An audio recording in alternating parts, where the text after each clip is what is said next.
Jeremias capítulo 1, versículos 5, 6 e 7. Jeremias capítulo 1, versículos 5, 6 e 7.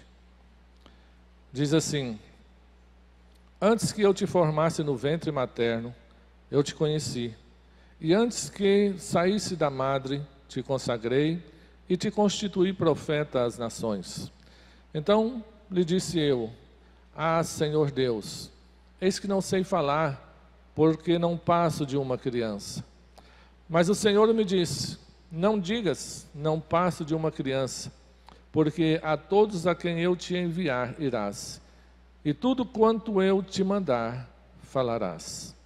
Pai, obrigado, Deus, pela Tua palavra, que o Senhor venha ministrá-la, ó Deus, em nosso coração, que nessa noite nós sejamos fortalecidos, nós sejamos, ó Pai, enriquecidos por ela, ó Pai, que em nome de Jesus, que se alguém entrou aqui de uma forma, ó Pai, que estivesse triste, abatido, desanimado, que hoje eles possam sair, ó Deus, renovados, fortalecidos para a Tua honra e para a Tua glória. Obrigado, Deus, usa-nos para o Teu louvor. É o que nós te pedimos, agradecidos em nome de Jesus. Amém. Queridos, Jeremias, um grande profeta, quando ele foi chamado, nós vemos aqui, quando Deus falou com ele, que o Senhor o havia escolhido para ser um homem, um profeta, um pregador, um anunciador da palavra de Deus. E também para ser aquele arauto que viesse alertar as pessoas do caminho mal que muitas vezes eles estavam andando. E eu creio que Jeremias, quando ele ele ouviu a voz do Senhor, ele não era tão imaturo assim. Ele sabia da responsabilidade que era ser um profeta de Deus, ser um homem de Deus, e principalmente naquela época. E então ele diz, após o Senhor ter falado: olha, eis que eu te formei no ventre da sua mãe, e ali eu te consagrei, e antes que você saísse da madre, eu te entreguei às nações. Não era um ministério qualquer, era um ministério grande. O Senhor estava dizendo para ele que o Senhor o havia entregado às nações. E aquilo ainda mais pesou. E aí vem a desculpa, que muitas vezes acontece na vida de muitos, e às vezes até nós mesmos, diante de algum desafio, vamos dizer assim, que o Senhor nos faz, talvez para liderar uma célula, talvez para poder discipular alguém. Nós ouvimos muito as pessoas dizendo: ah, mas eu não sou capaz, eu não consigo. Então, irmãos, quando Deus chama, Ele prepara, E aqui é a prova viva disso, quando Jeremias ele disse: Senhor Deus, eis que eu não sei falar, porque não passo de uma criança. Ele não era uma criança, na idade, mas ele estava dizendo que ele não passava de uma criança porque ele não tinha a maturidade, ele não tinha o preparo, para poder exercer aquele ministério naquela hora, naquele momento. Lembra de Moisés? Quando Deus falou para Moisés: olha, você vai tirar o meu povo lá do Egito.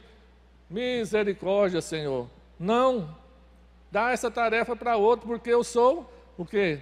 Sou gago, Veja que a palavra, é muito importante no ministério de Deus. Quando Deus tem um ministério para nós, é essa questão do falar, de pregar, de conhecer. Porque Moisés, ele sabia que ele teria que ir, que ele teria que falar, e ele tinha uma certa dificuldade, e ele arrumou essa desculpa aí. para poder, quem sabe eu convenço o Senhor, né, a colocar alguém mais preparado que eu. Mas quando Deus escolhe, irmão, não tem para onde correr, né? Fala para o irmão que está do seu lado, se Deus te escolheu, não tente fugir. Porque Deus estava falando aqui para Jeremias, mas o Senhor me disse, não digas, não passo de uma criança, porque a todos a quem eu te enviar irás, e tudo quanto eu te mandar, falarás. Veja, irmãos, que Deus ele chama e é Ele que prepara. E nós, quando nós somos chamados, porque eu estou pregando aqui hoje para pessoas que são chamadas, né? Vocês são chamados por Deus.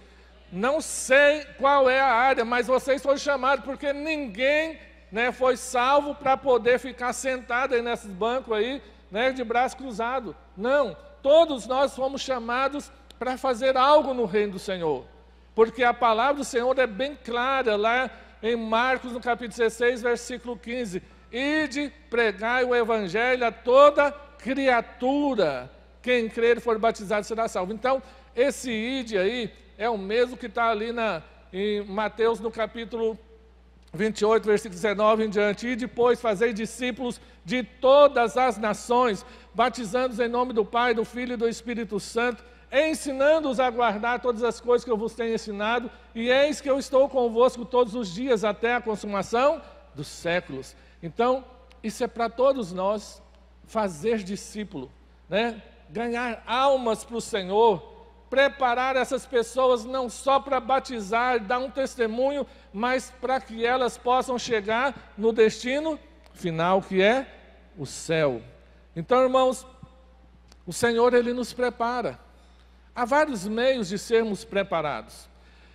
Mas eu estou fazendo essa introdução aqui para que nós possamos chegar lá em Lamentações. Vamos lá em Lamentações de Jeremias, né? Jeremias era um profeta, não foi fácil o ministério de Jeremias. Pensa um homem que sofreu, que padeceu, né, foi perseguido, mas depois que ele escreve o seu livro aqui, a gente vê que não é só o livro do profeta Jeremias, agora vem as lamentações, porque, irmãos, o ministério, o chamado de Deus para nós, não é fácil. Ele nunca escondeu, né, que nós teríamos as lutas, e quando estou dizendo nós, é você, é eu, né, cada um de nós, seja ali no ministério infantil, porque nós sabemos que não é fácil, né? Aquelas crianças ali têm que ter um chamado. A pastora Irani que o diga, né, as professoras ali que o diga, que cuidar das crianças, porque, irmãos, deixa eu abrir um parênteses aqui, às vezes tem pais que chegam aqui com os meninos, com os filhinhos, com as bençãozinhas deles, né? Aí vai lá na salinha e cuida, fala assim, irmão, cuida desse menino que eu não dou conta dele. Irmão, se o pai e a mãe não dá conta, o tio lá vai ter que dar, irmãos. Misericórdia, né? Eu não vou nem falar aquilo que eu costumo falar, né? Porque tem visitante aqui, né? Se fosse só nós, né, eu falaria. Dá uma vergonha, irmão. Falta o outro pedacinho, né? Então, não é fácil, seja lidar com as crianças, seja lidar com os adultos, seja o que for, na obra do Senhor, ou qualquer coisa que nós vamos fazer, tem as suas dificuldades. E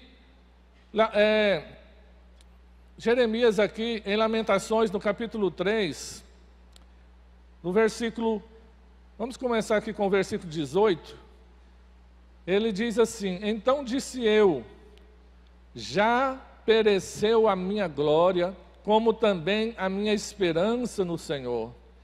Lembra-te da minha aflição e do meu pranto, do abismo, do absinto e do veneno. Minha alma continuamente os recordam e se abate dentro de mim. Quero trazer à memória o que me pode dar esperança.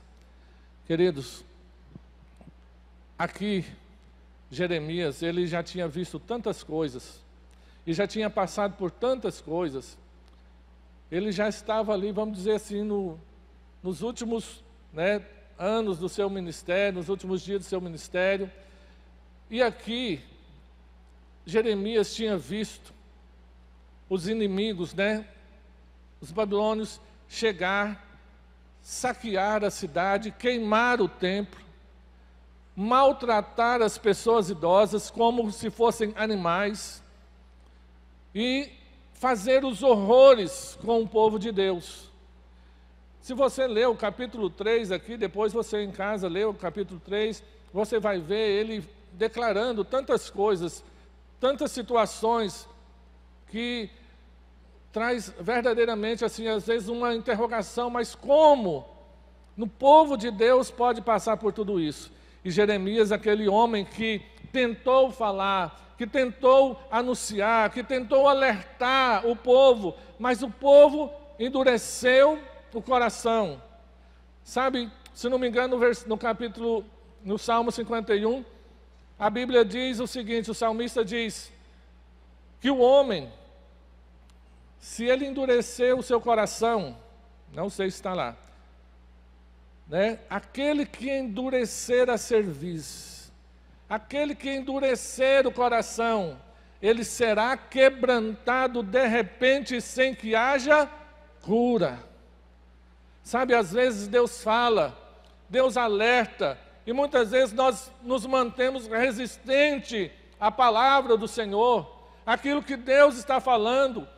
Por mais que seja uma palavra dura, mas se é uma palavra de Deus para nós, essa palavra ela está vindo com o propósito de trazer uma transformação, uma mudança, uma melhora para a nossa vida.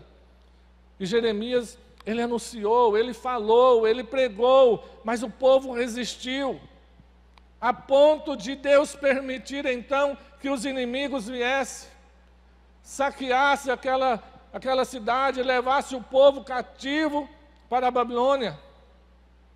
E ali eles padeceram por 70 anos. E Jeremias então, vendo tudo aquilo que o povo estava sofrendo, que o povo estava padecendo, ele começa a dizer: lembra-te da minha aflição e do meu pranto, do absinto e do veneno, da amargura, né? Minha alma continuamente os recorda e se abate dentro de mim, porque não é fácil, irmãos, muitas vezes para um líder. Pode ser você lá na sua célula como líder, pode ser o pastor, que às vezes a gente alerta a ovelhinha, né? O irmão está errado, irmãos, muda essa condição, essa situação, essa conduta, mas quando a pessoa ela endurece, de repente vem, né, a correção. Porque a Bíblia diz que Deus corrige o quê? O filho que ama. Não é porque ele não ama, mas é porque ele ama. Quando você que é pai, né, quantos tem filhos aqui? Muita gente, né? Hoje a gente não pode nem falar esse negócio, né, de dar uma taca, né? Mas aqui eu posso, né? Então, quando você dá uma taca ou dava uma taca, né? Não era porque você odiava, mas era porque você amava e ama, né? Porque você quer o quê? Quer mostrar que está errado, porque tem que ter limite, tudo tem que ter um limite, irmãos. A criança precisa entender que há limites, né, para as nossas decisões, para tudo aquilo que nós vamos fazer. E então não é fácil, não foi fácil aqui para Jeremias ele falar, ele anunciar, e de repente agora vê o povo passando por tudo aquilo que ele estava passando, por desobediência, por negligência, porque não quiseram obedecer. E aquilo atingia o coração de Jeremias. Aquilo estava mexendo profundamente de uma forma muito negativa no coração de Jeremias, a ponto dele desanimar. Sabe, irmãos,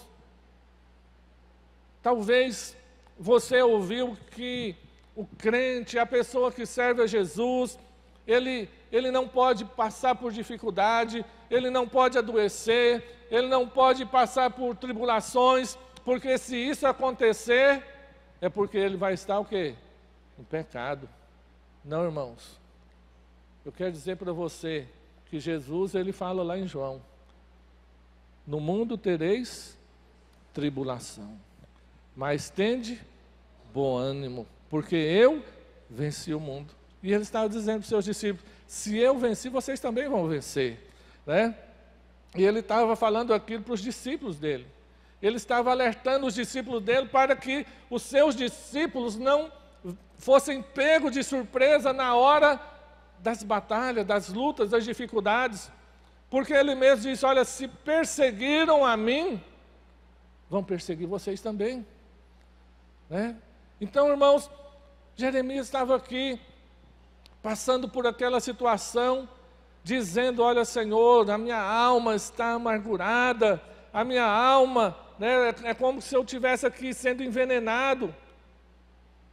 E eu recordo tantas coisas. Mas, de repente, ele diz: mas eu quero trazer à minha memória aquilo que me dá esperança. Sabe, irmãos, há muitas pessoas que se aliançaram com Jesus.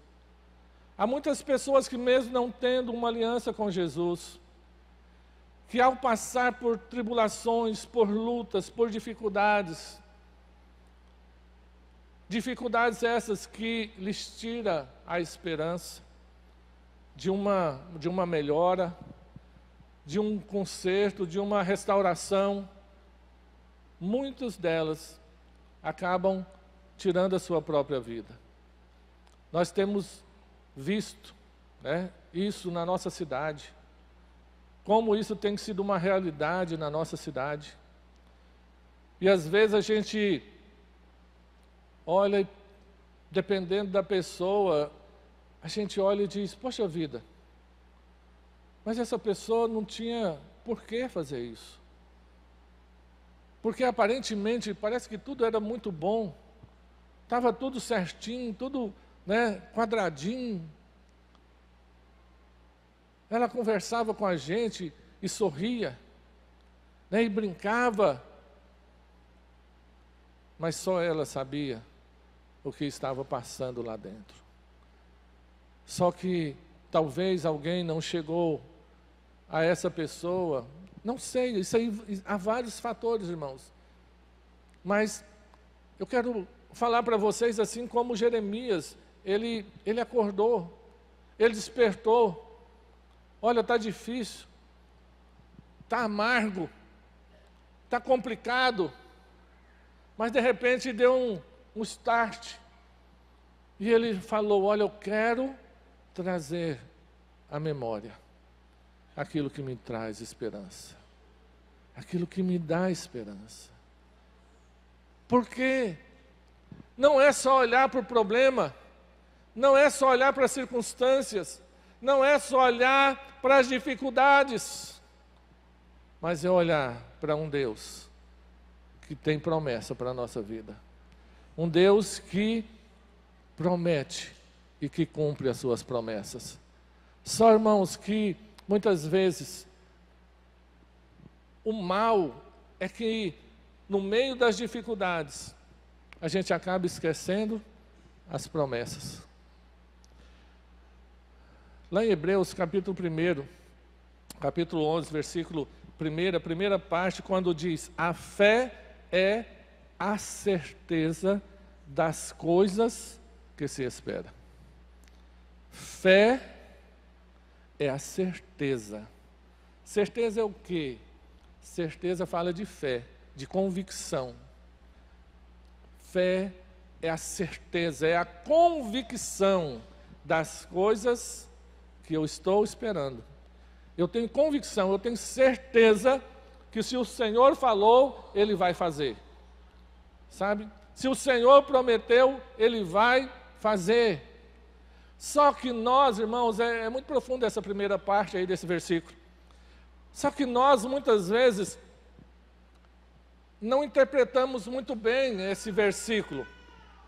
Porque quando a palavra do Senhor está dizendo que fé é a certeza das coisas que se espera, é a certeza das coisas, é quando você crê você ter a convicção de que vai acontecer, porque aquele que prometeu é fiel para cumprir. É isso que a palavra do Senhor diz. E quem prometeu foi o Senhor. Agora, a gente esquece que nem sempre as coisas vão acontecer instantaneamente. Talvez Deus te prometeu uma cura, Ele pode curar instantaneamente. Talvez aqui a gente pode orar e Deus curar alguém instantaneamente, libertar alguém instantaneamente. Mas talvez a pessoa ela vai precisar passar por um processo. Aí é que a palavra diz que a fé é a certeza das coisas que se esperam. O que é esperar, irmãos? Esperar é aguardar, esperar é ter a convicção, esperar é ter a esperança, porque a esperança fala do futuro, a fé fala do momento, do presente, é a convicção, eu creio. Você crê que Deus pode curar? Creio. Então a pessoa, ela toma posse da bênção, ainda que ela não receba aquela cura naquele momento. Mas ela vai o quê? Ela vai agora esperar. Sem vacilar. Sem titubear. Mas convicto de que Deus Ele vai fazer. Sabe? E se Ele não fizer? Deus sabe todas as coisas, irmãos. Ele sabe todas as coisas. Se Ele não fizer, é porque Ele tem um propósito até em não fazer. E por Ele não fazer, não quer dizer que Ele deixou de ser Deus. Ele continua sendo Deus. Mas, e se Ele não fizer, não quer dizer que Ele não possa fazer. Ele pode fazer, Ele apenas não fez. Mas a esperança tem que continuar. Tem que estar viva no nosso coração. Coloca para mim aí. Romanos capítulo 4, versículo 18 ao 20.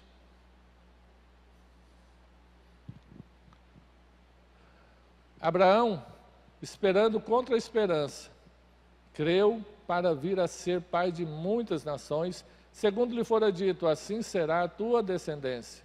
Próximo. E sem enfraquecer na fé, embora levasse em conta o seu próprio corpo amortecido, sendo já de 100 anos, e a idade avançada de Sara, não duvidou por incredulidade da promessa de Deus, mas pela fé se fortaleceu, dando glória a Deus. Sabe, esse texto é muito forte. Volta no versículo 18. Quando fala que Abraão, ele esperando contra a esperança. Sabe, irmãos? Porque, às vezes, as pessoas, elas até têm esperança. Porque esperança e fé está muito intrínseco, muito ligado ali.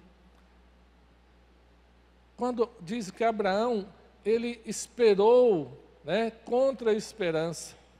Ele estava crendo, e ele estava esperando. Mas a questão do tempo passar, porque quando ele recebeu a promessa, ele tinha quantos anos? 75 anos. Sabe, não foi 25 dias não, irmãos. Foram 25 anos para a promessa se cumprir. E às vezes nós estamos muito agoniados, muito apressados. Se Deus não fizer logo, eu vou largar de mão. Irmão, se você não casou até hoje, não perca a esperança, não. O Deus de Abraão está nesse lugar. Ele pode trazer uma bênção de você lá não sei de onde, para você casar. Porque tem irmãs aí que já estão desesperadas, Fica calma, aquieta-te, coração. Então, irmãos, Abraão, ele tinha esperança, ele recebeu uma promessa. Deus falou, olha, eu vou te dar um filho, a sua descendência será como a areia do mar, como as estrelas do céu, e tudo mais. E aí ele ficou esperando. Porque até então, irmãos, com 75 anos, ele estava dizendo, né, com 75 ainda eu dou no couro, né, meu? Ainda dá para resolver, mas não pode demorar muito não. Aí, passa um ano, passa 2, e ele esperando, irmão. E a esperança, né? A esperança para o perdido. Então, e ele foi, esperando. Talvez se fosse outro, chegasse ali nos 80, fala, lá se foi a esperança, né? Agora não tem mais jeito. Mas a Bíblia diz que ele creu contra a esperança. A fé, ela não pode deixar de existir. Ela tem que continuar. Por mais que você pense que já não tem mais jeito, mas Deus é Deus. E passou 80, 85, 90, agora não tem mais jeito mesmo, já era. Lá se foi o boi com as cordas, né? Então, como diz o goiano, já se foi o boi com as cordas, agora não tem mais jeito. E aí, irmãos, mas ele continuou perseverando, ele continuou firme, porque ele sabia que o Deus que havia prometido, ele era fiel para cumprir aquilo que ele prometeu.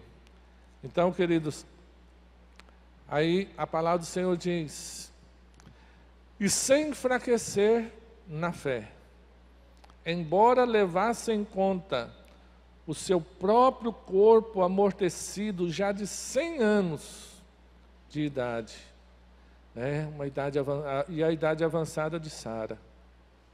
Ele não duvidou por incredulidade da promessa de Deus, mas pela fé se fortaleceu, dando glória a Deus. Irmãos, há momentos que não é fácil dar glória a Deus. Então, e o que eu quero dizer com isso?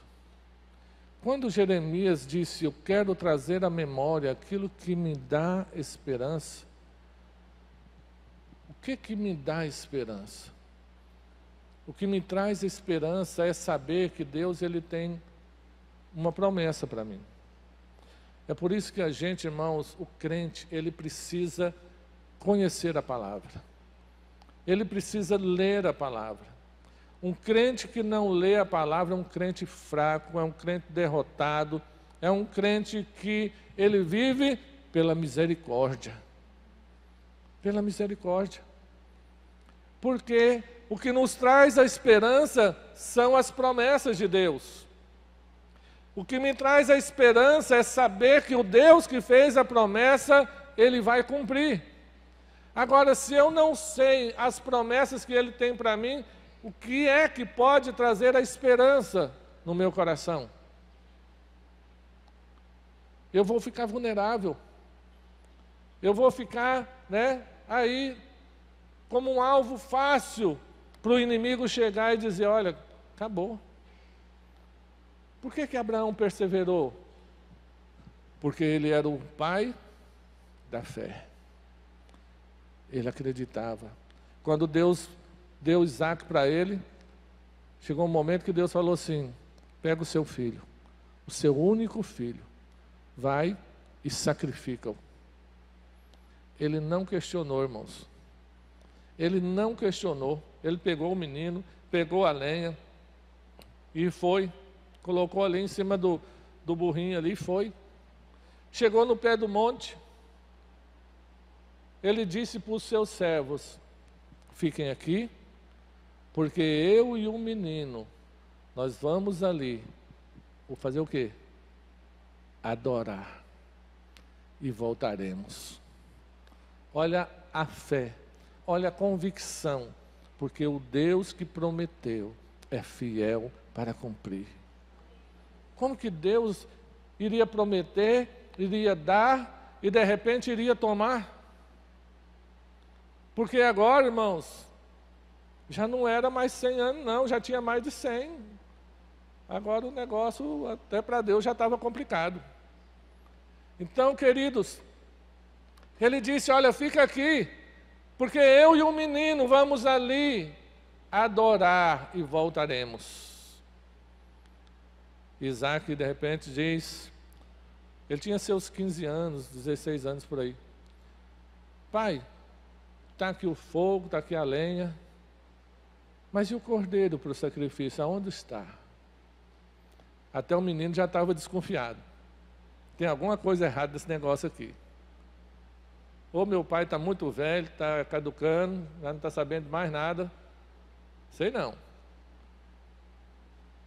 Mas Abraão respondeu para ele, Deus proverá para si o cordeiro, meu filho. Deus proverá. E ele foi, e Deus provando até a última hora. Deus amarrou o menino ali, colocou no altar, amarrou o menino.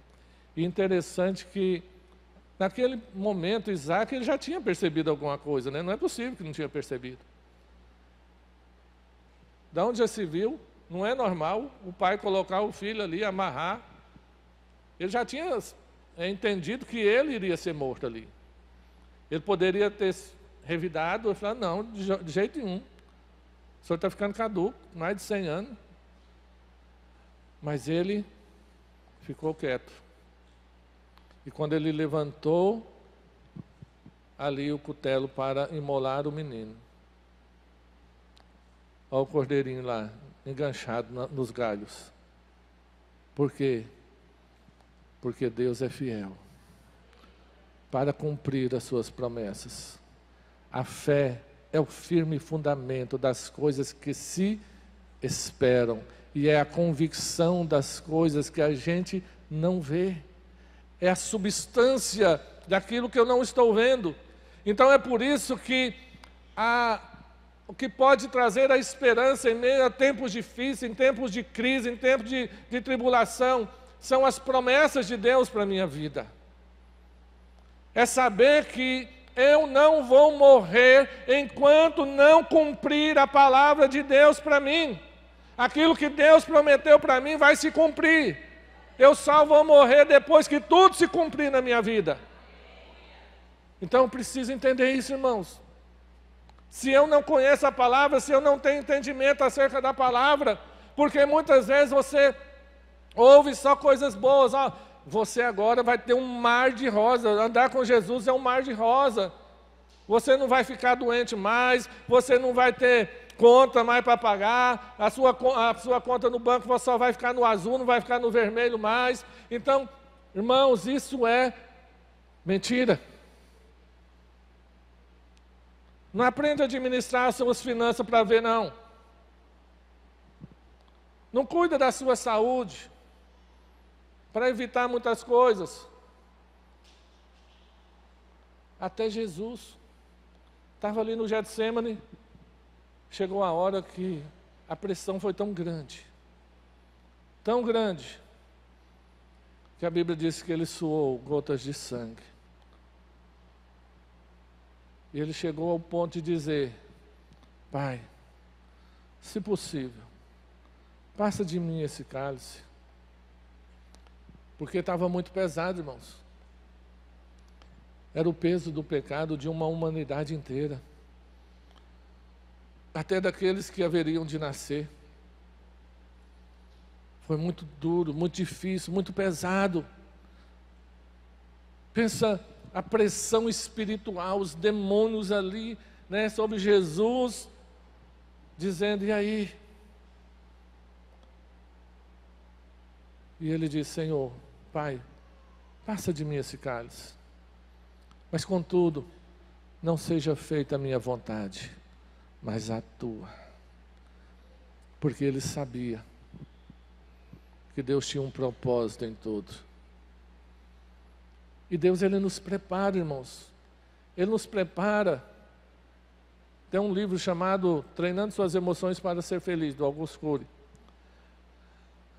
Ele fala ali que Jesus, durante toda a sua vida, ali na sua casa, o seu pai como carpinteiro. Jesus pegava prego, pegava martelo, pegava madeira. E toda vez que ele pegava o prego, o martelo, a madeira para ajudar o seu pai a fazer uma mesa, sei lá, havia na memória dele: um dia eu vou morrer. E esses serão os instrumentos usados para me matar, para me crucificar. Mas a emoção de Jesus, ela estava, preparada. Diante das circunstâncias, de tudo que ele havia passado e ainda passaria, a ponto dele chegar lá, saber que era difícil, seria doloroso, seria pesado, mas ele entendia. Ele entendia ao ponto de dizer para Deus, se fosse possível, que viesse passar dele aquele momento. Mas ele entendia que se Deus não tirasse, ele sabia que o resultado de tudo aquilo seria vitória. Aquilo ali seria glória. Então, irmãos, quando você traz a esperança, a sua memória, aquilo que te traz esperança, acerca de algo que Deus te falou, acerca de algo que Deus te prometeu, quando você não retrocede, você pode ter certeza que se você for fiel até o fim, tudo vai ser redundado em glória, em bênção, em vitória para você. E as bênçãos não vão ser poucas.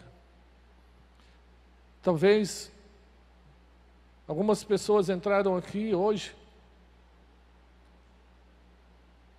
com uma interrogação, talvez até dizendo para Deus: Senhor, hoje eu vou naquela igreja ali, se o Senhor não falar comigo, é a última chance. Quantos testemunhos eu já ouvi como esse, dizendo: pastor, eu entrei dentro da igreja, dizendo para o Senhor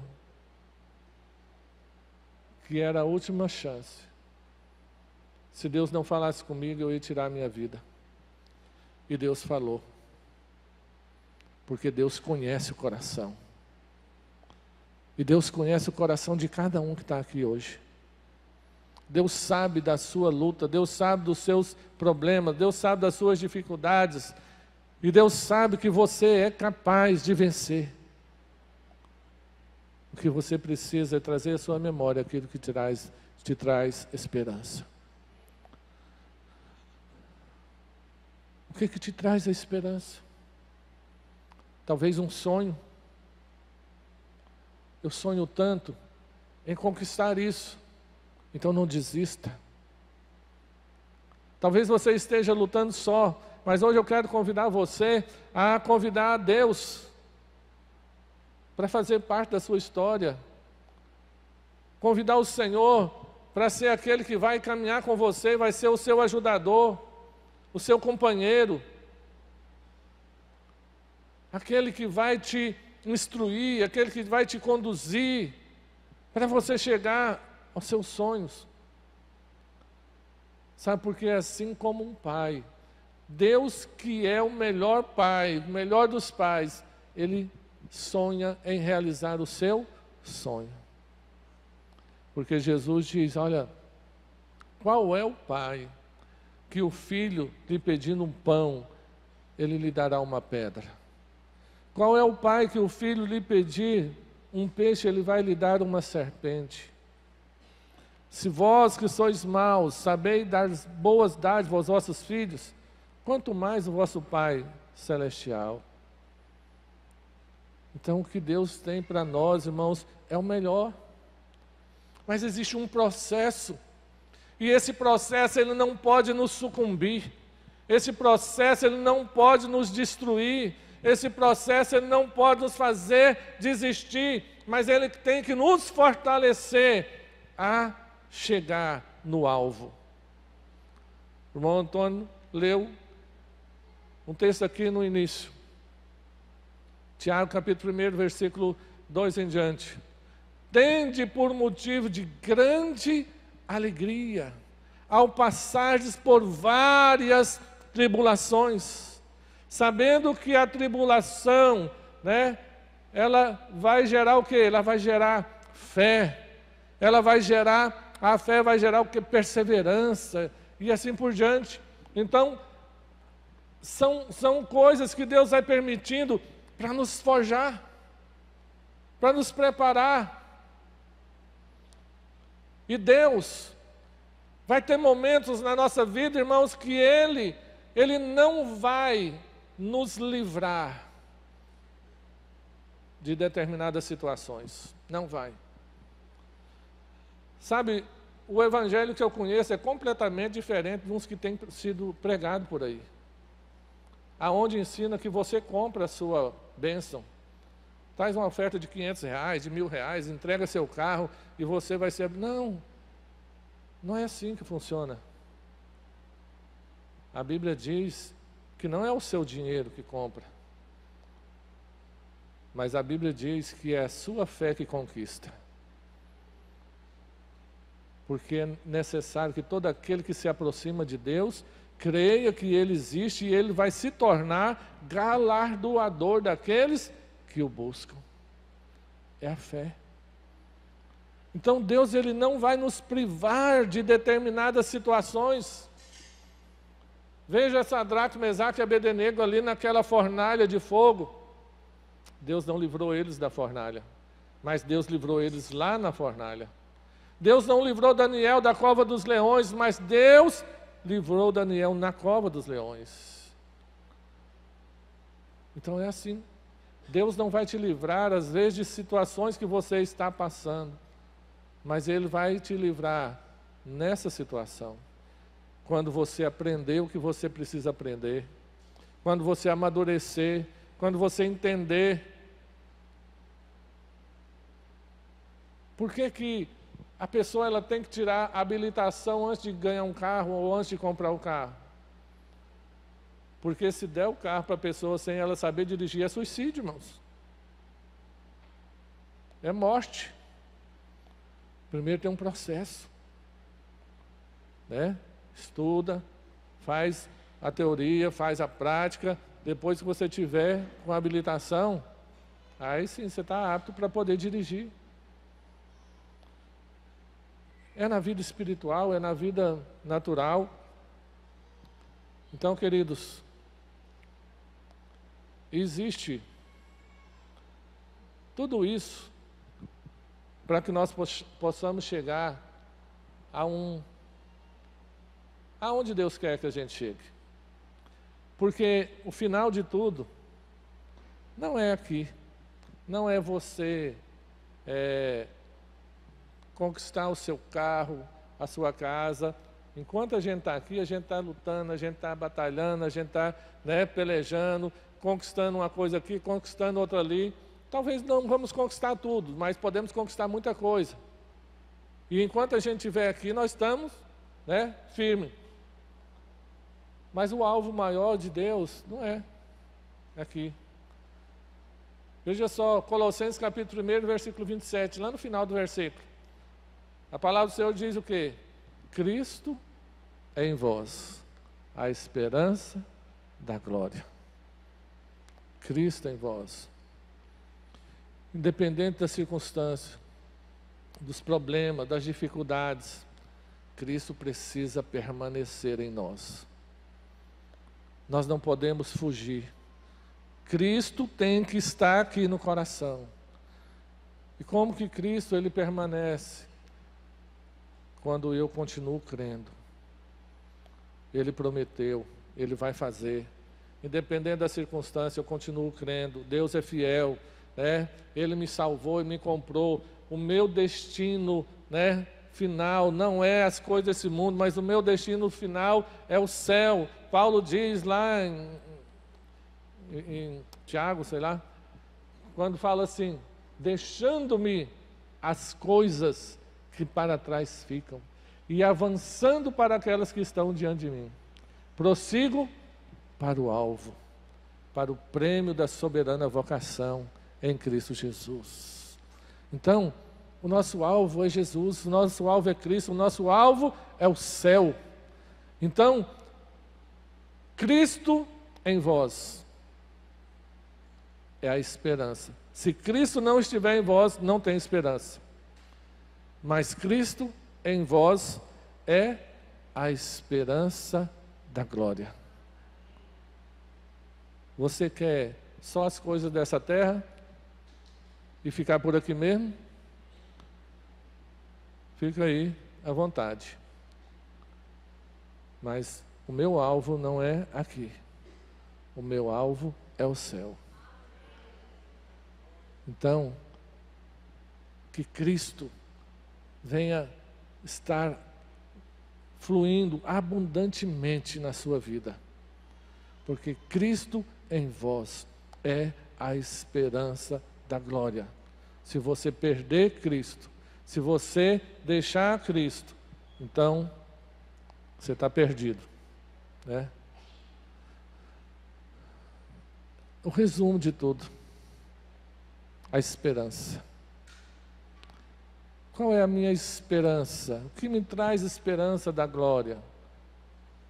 É manter Cristo, é manter a comunhão com Cristo, é viver Cristo, é pregar Cristo, é poder desfrutar daquilo que Ele tem para mim. O mundo tem muita coisa para oferecer, tem, mas tudo é passageiro. Paulo diz o quê? Não atente para as coisas que são visíveis, porque as coisas visíveis elas passam rapidamente, mas atenteis para aquelas que são invisíveis, porque elas serão eternas. Eternas. Então, queridos, que você saia daqui refletindo nessa noite. Eu preciso trazer à memória aquilo que me traz esperança.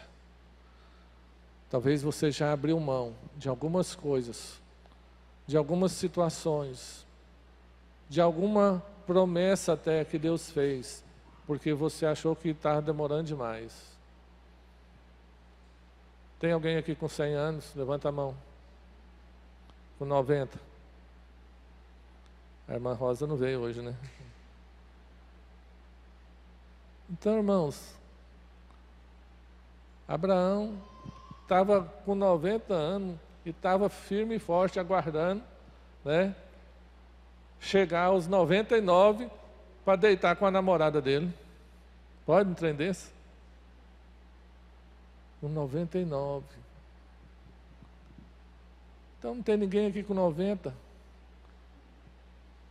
Então fica firme. Tem gente aí que está com 25, com 30, com 40, está querendo desistir. Quantos sabem que Deus tem promessa para a sua vida? Então traga à sua memória essas promessas. E não abra mão delas. Diz para o Senhor, Senhor, olha, eu não abro mão da promessa do Senhor na minha vida. E eu vou permanecer firme até ver o cumprimento dessas promessas. Na minha vida, na vida da minha família. Leia a Bíblia. Olha, o carcereiro lá em Atos disse para Paulo, o que eu devo fazer para ser salvo? Paulo disse, olha, crê no Senhor Jesus, será salvo tu e a tua casa. Então é uma promessa. Se Ele te salvou, Ele vai salvar a sua casa também, é uma promessa. Não abra mão dessa bênção, dessa vitória. Deus vai fazer, porque Ele é Deus. Feche seus olhos. Medite nessa palavra. O que você tem que trazer à memória nessa noite? Será que, diante de tantas lutas, diante de tantas dificuldades, você pensou em desistir? Se você pensou, que esse pensamento seja mudado hoje. Que você possa dizer para você mesmo, como disse Jeremias: eu vou trazer à memória aquilo que me traz esperança. A esperança. Porque o meu Deus é fiel. Ele é vivo. Jó, em meio às tribulações, em meio às dores, em meio às acusações, muitas vezes, querendo ouvir uma palavra de refrigério, uma palavra amiga, mas ele não encontrava. Mas mesmo assim, lá no íntimo dele, ele encontrou forças para dizer: eu sei que o meu Redentor vive, e que por fim ele se levantará sobre a terra. Jó, ele entendia, porque ele era íntimo de Deus, que ele não iria morrer naquelas condições, mas que Deus faria alguma coisa. E Deus tinha um propósito daquilo tudo. Tanto é que no final ele diz: Senhor, antes eu te conhecia só de ouvir falar, mas agora os meus olhos te veem. Quantas vezes o Senhor está somente procurando querendo que você se aprofunde mais no relacionamento com Ele. Talvez essa luta que você esteja passando é algo que Deus está permitindo e dizendo para você: filho, acorda, vem para os meus pés, vem para mim, porque eu vou te dar refrigério, eu vou te dar descanso. Não perca a esperança, não perca. Faça como Abraão. Os anos se passavam, mas ele permanecia firme. Quando, humanamente falando, já não tinha mais jeito, todas as possibilidades agora eram contrárias, ele passou a crer contra a esperança. Mas ele sabia: Deus vai fazer. Deus vai fazer. Que você possa dizer nessa noite: Deus vai fazer. Ele vai cumprir. Porque Ele é fiel. Fica de pé. Vamos adorar o Senhor. De olhos fechados. Deixa o Senhor ministrar no seu coração nessa noite. Oh, aleluia, Jesus. Santo, santo, santo é o Senhor. Santo, santo, santo é o Senhor. Oh, Deus, Tu és bom, Senhor. Tu és bom. Tu és bom, Deus.